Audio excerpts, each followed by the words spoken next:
Top news in The Guardian today. Israel's Gaza Flotilla interception triggers protests, diplomatic expulsions, and calls for strikes. Let's see what world leaders had to say about this.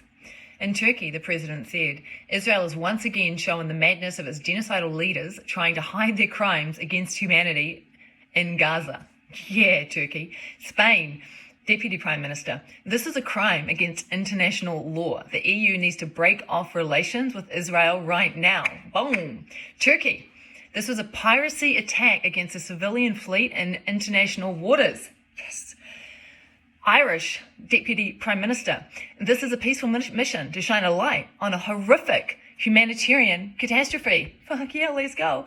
The Colombian president, this is a new international crime by Israeli Prime Minister. Brazilian Foreign Ministry said it deplores the Israeli government's military action, which violates rights and endangers the physical well-being of peaceful protesters. Malaysian Prime Minister, these vessels carried unarmed civilians and life-saving humanitarian supplies for Gaza, and yet they were met with intimidation and coercion.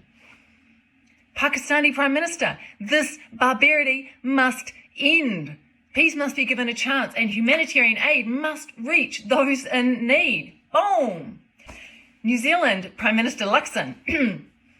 That's why we say do not travel to Gaza. It's been a pretty clear explanation for a long period of time. Wow.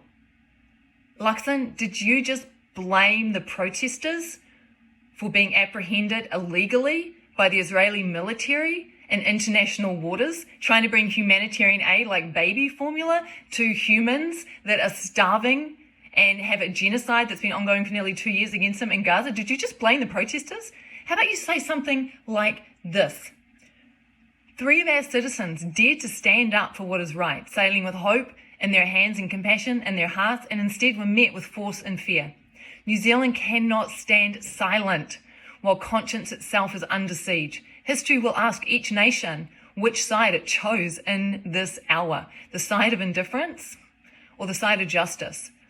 New Zealand chooses justice. We choose humanity and we choose peace.